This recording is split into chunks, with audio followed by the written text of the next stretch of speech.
It is time for another professional match of StarCraft 2, and what I got for you today is a Zerg versus Protoss. Spawning here in the bottom right hand corner of Kairos Junction LE, and playing with the blue Zerg drones. He's from Italy, and he goes by the name of Reynor.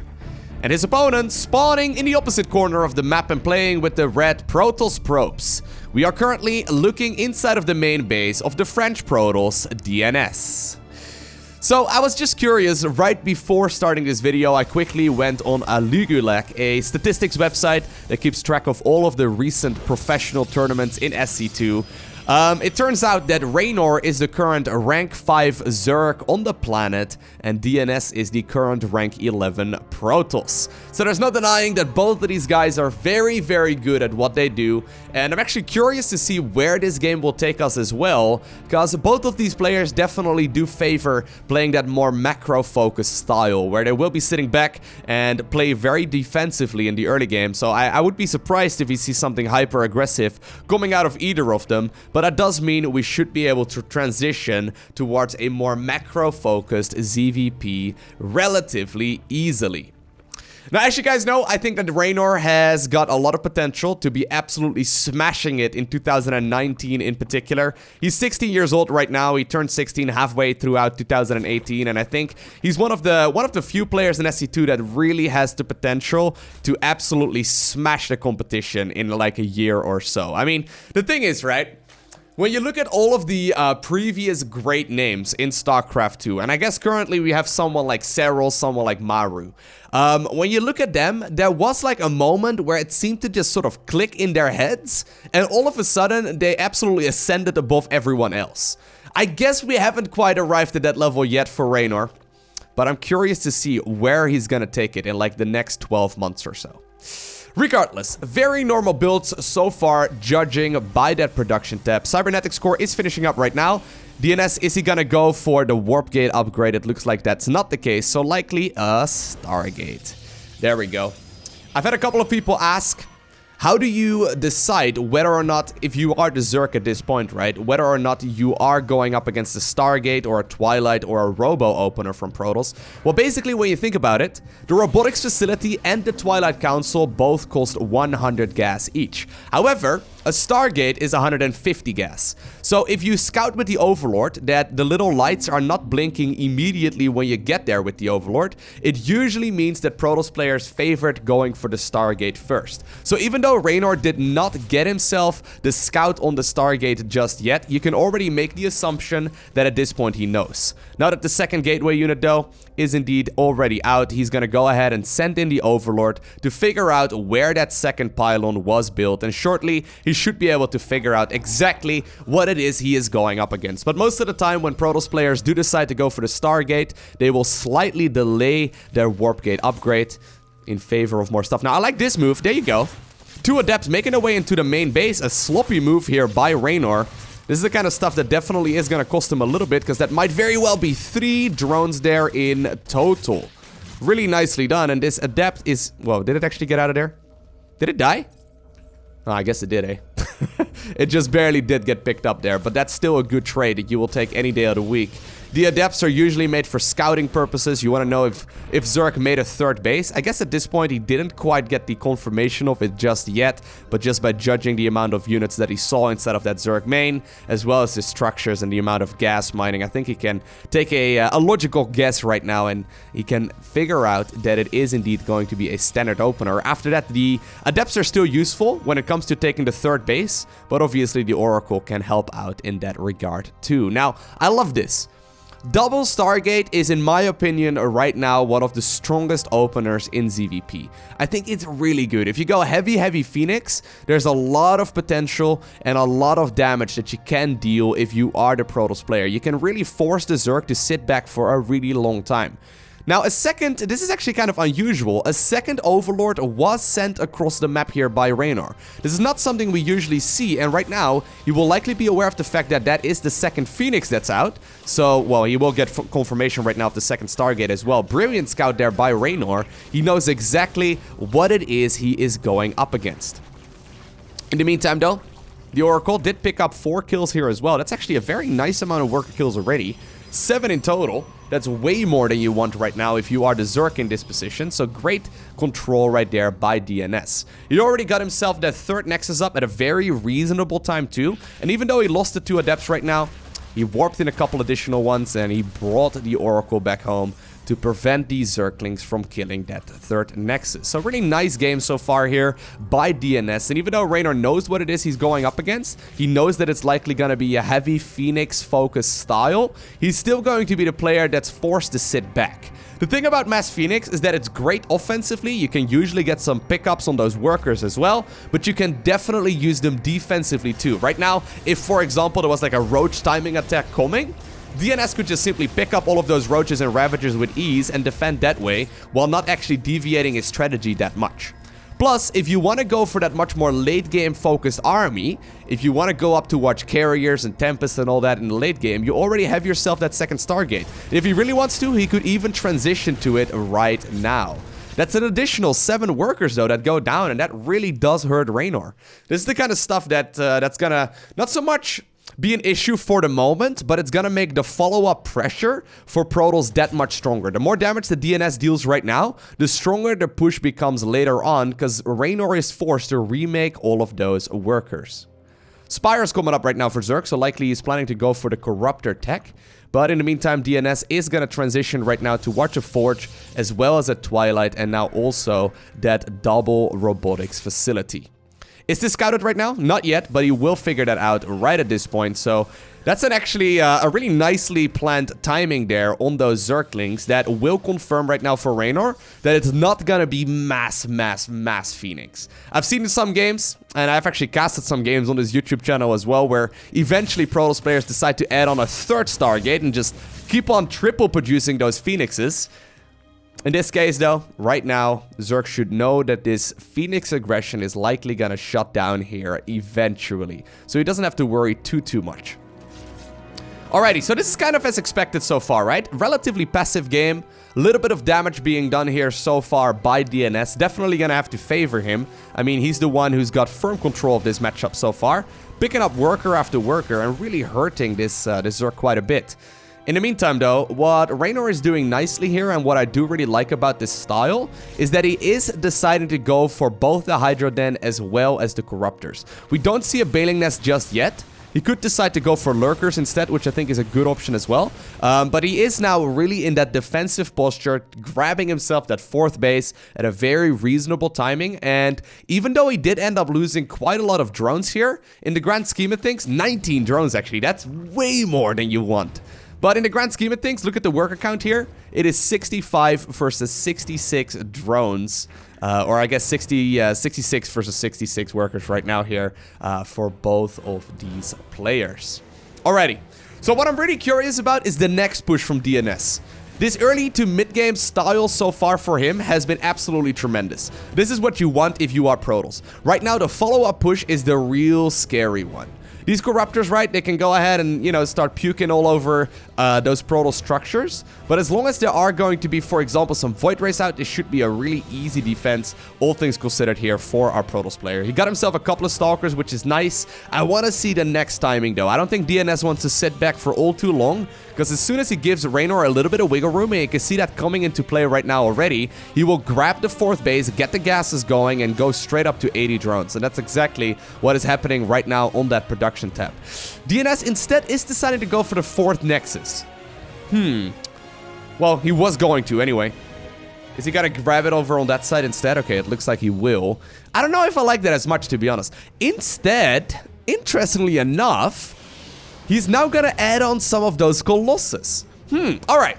So the counter to Colossus is these Corruptors. However, since the Corruptors came out early to counter the Phoenixes, DNS in turn decided to make some Stalkers as well as those Void Rays. Void Rays are absolutely insane against Corruptors in particular, so I don't mind this so much. Now, this is a nice little move. If Reynor gets the kill on that, that would be really nice. There you go. DNS is not even gonna bother with it. Just immediately cancels and replants it down, knowing that it's likely gonna take a lot of damage if he's not careful. But I like this. Because right now, the Corruptors are mostly dealt with. That means that the Colossus are gonna be far more useful. And if there's one thing that Colossus are really good at, it's killing armies that are light. I haven't seen a lot of Colossus play in general at this level, but Colossus absolutely melt Zergling Hydra-based armies. They are terrible against Corruptors, obviously. They're terrible against Roaches. They're terrible against a lot of units, but they're excellent against Hydra Zergling. And that's exactly what he is going up against right now. Now, Reynor is deciding to split up some of his army here. I think this is mostly going to be a distraction tactic. Nice Stasis Ward there. It's going to hurt quite a bit, but he's right now trying to force that Protoss army away. That means that the Zerglings are going to be able to run forward towards that 4th Nexus as well. Looks like some of the units will be split off right now. One of those Colossus is going to be able to make short work of those Zerglings, no problem. And that one is going to eat those Lings for breakfast. Alrighty. So now we're in a curious state, right? Both players are trying to counter each other. So DNS... he's got a couple of Colossi, which I really, really like. Right now, he needs to deal with Lurkers. Oh man, this is already so much damage though. The Phoenix is moving forward as well, lifting up a couple of them. Definitely hurting in that regard. Looks like one of the, I think, Immortals ended up dying there as well, but the 4th Nexus stands. But I love this addition of the Disruptors right now. Disruptors are different than they were in the previous multiplayer patch. They are once again like they were when they first were introduced in SC2. So in the previous patch, well, that's sloppy. But in the previous patch, you could sometimes counter Disruptors by going for Zerglings. They would basically explode as soon as something touched, but hold that thought, because apparently Protoss wants to move forward. The Disruptors are not needed in this regard. The Phoenixes instead, after having that really successful early game, are now going to be used to pick up a lot of those high-value targets, and that means that Reynor is in a little bit of trouble. This is a scary Protoss army. He has not really been attacking thus far, other than with some of those flying units, but he kept the majority of his army alive.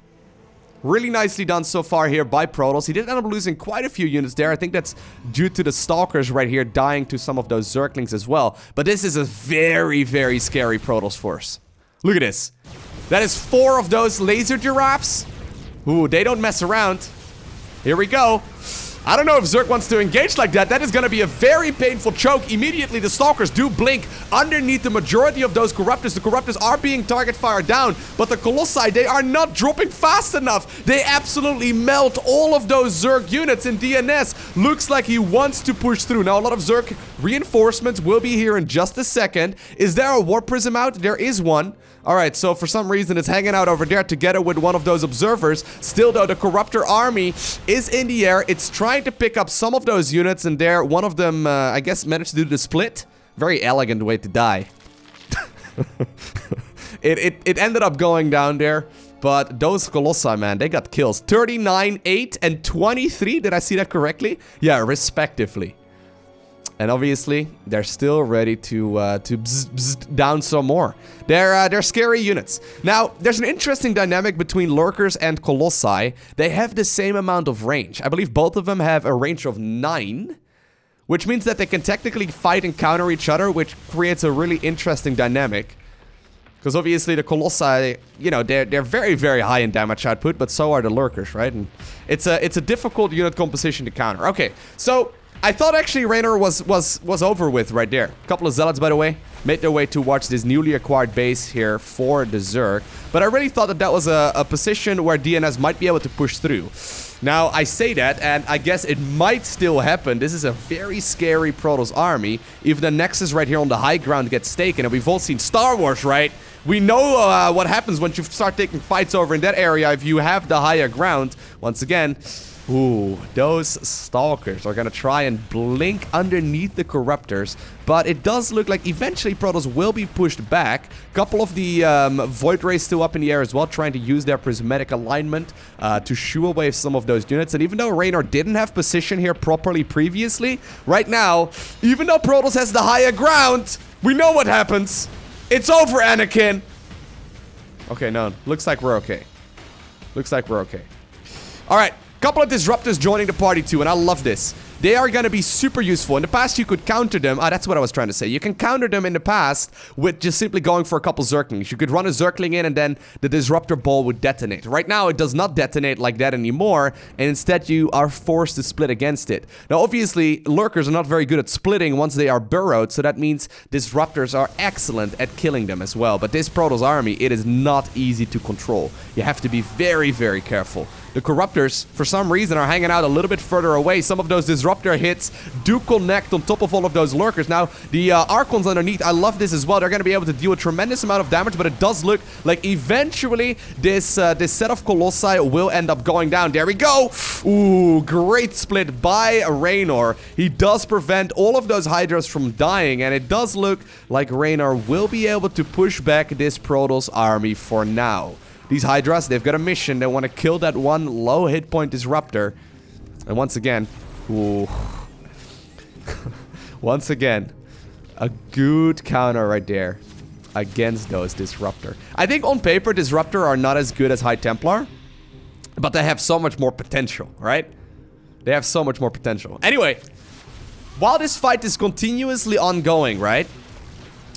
I think eventually Zerg is likely gonna have to back off here because, I mean, he's got the high ground, guys. I know I keep saying it, but that joke will never get old. Yeah, I think eventually this is gonna have to stabilize. Now, this is what I was gonna say. The follow-up needs to be here for Reynor. If you're stuck on this Hydra Lurker-based composition, it's just not gonna cut it against the late-game Protoss army. And right now, Protoss has 5 bases up and running.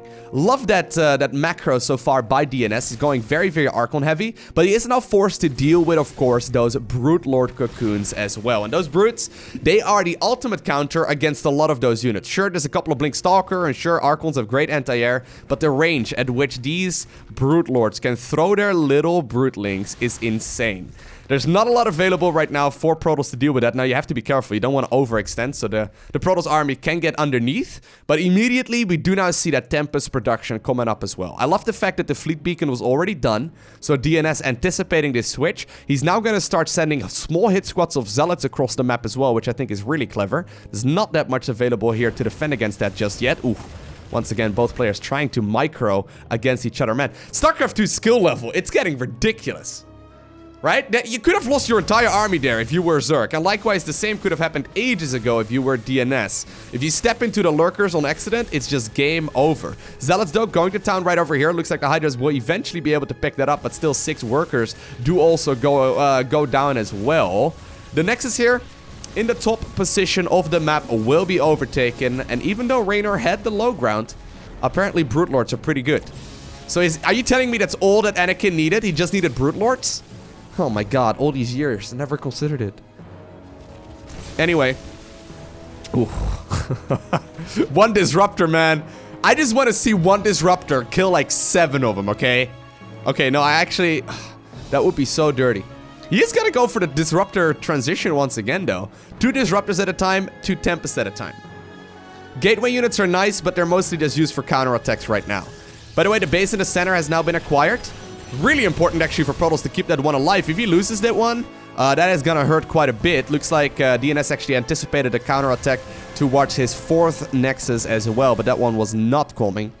And that does mean that the base in the center will be kept alive for now. But you can see right here, right? It looks like the decision-making and the pressure is a little off of Zerg right now. Zerg is gonna be able to get a little bit of wiggle room to build up that Dream Death Ball. But Protoss, though, already maxed out, it's gonna once again try and test the waters. More Disruptors are coming up. More Tempests are here to reinforce this army with as well. Disruptor balls are hitting everywhere, but that was actually quite a lot of damage that DNS actually managed to do to himself right there. Pretty sure one of those Disruptors from the back ended up killing a pretty large portion right there of that Protoss army, and DNS is forced to retreat once again. But every single time he does this, right, he is replacing his army with stronger and stronger units. He's basically dropping minerals right here on these little Zealot run-bys, forcing Zerg to sit back, and he's getting more and more of these high-value Protoss targets. And now that he's got 10 gases mining, he's gonna be able to start creating that dream force of Protoss. Still, though, I don't know if this move out right here is the one that you want to go with, because this is a scary amount of Zerg here in particular. This army does not have a very good retreat path. Sure, with one Disruptor Ball that can change the tide of battle very easily. But those two are not the ones, and once again, little Broodlings, man, they're being such a nuisance. They are going to be able to force that army back. And now all of a sudden, Reynor is the one who's going to try and jump on this opportunity. I think the base in the center might very well be vulnerable. There's also a couple of Zealots making their way towards the base in the top right-hand corner, and that one's going to hurt quite a bit. Looks like one Zealot already picking up 10 kills. It's going to head on over to one of the other bases instead. Base in the center does also end up going down, but big Disruptor hits are going to be able to get rid of some of those lurkers. The hatchery right here on the right-hand side was picked off too, and that's 15 drones going down in the blink of an eye versus a couple of Zealots that really are mostly just there because DNS is flooding some minerals. Right, once again, I would like to see him add on a third Stargate right now, as well as like a Mothership. There we go, Mothership finally does start. I was gonna say, I feel like what this army needs of Protoss is Cloak. Obviously, you have the little bubble as well, Time Warp. It's absolutely phenomenal. Now in the new patch, it also reduces the attack speed of units caught within it by 50%, which is tremendous. But DNS is starting to lose a lot of minerals, though. Like, he's really throwing away a lot of them. Sure, he doesn't want to, like, you know, it's 88 Zealots, actually. That's kind of crazy.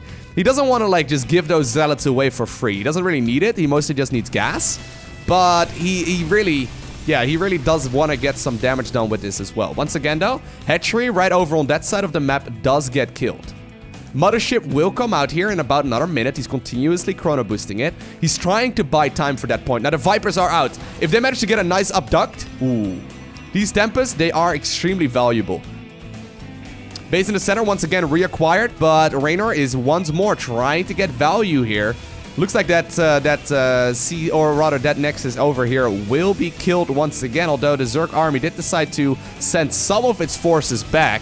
Once again, the Disruptor Balls, they will connect with at least one of those lurkers. Tempest, though, in the back, still going to be able to deal some damage as well. Eventually, it does look like the lurkers will be picked up. He needs to kill that one. There we go. And it does look like, for now, the Nexus in the center will stay alive. But a lot of Protoss units were actually caught off guard there during all of that as well. The Disruptors were pretty much all picked off, and now the Corruptors are going to town. Now, big Disruptor hit there. Hydras did sacrifice themselves in favor of sniping the Nexus there anyway. Finally, the Mothership comes out, but I don't know if it's maybe a little bit too late. Those Corruptors, man, they have been absolutely demolishing Protoss for the majority of this game so far, and now all of a sudden, Reynor is smelling blood. What seemed to be a game where he could not win anymore is now all of a sudden something that he can most definitely come back from. Protoss has not had a lot of mining here for a while, but the same can be said here for Zerg. These Zealots have absolutely been killing the Zerg economy for a really long while already. Once again, one Disruptor Ball trying to make its way towards the high ground. This time around, it is not going to be able to connect with that lurker, but there's still a lot of Zerg remaining. The Stalkers do blink forward. They managed to get two of those Brute Lords already, but the Brute Lords, man, they are very, very tough to kill, and the Brutelings absolutely do slow down a lot of this Protoss army. It does look like this is a bit of a desperation attack, though, from DNS. He wants to end this game right here, right now. And Reynor, by the skin of his teeth, just barely manages to stay alive in this series. Whew. That game could have flip-flopped either way. That game could have easily gone in favor of Protoss if the circumstances were just a little bit different. In particular with that mid-game push, right after he shut down a lot of the Zerg pressure, when he first moved across the map with the 4 laser giraffes, that's when I felt like he had the best shot at winning the game, and that was extremely close. But eventually, it is indeed Reynor who obtains the victory. I hope you enjoyed watching this game. If you did, make sure you hit that like button down below. And if you want to see more, make sure you hit that subscribe button so you get a notification as soon as I upload more. A special shout out to the Patreon supporters. You guys are awesome. Thank you very much. But for now, I want to thank you for watching. Have an amazing day. Do not forget to smile, alright? And I will see you once again in the next one.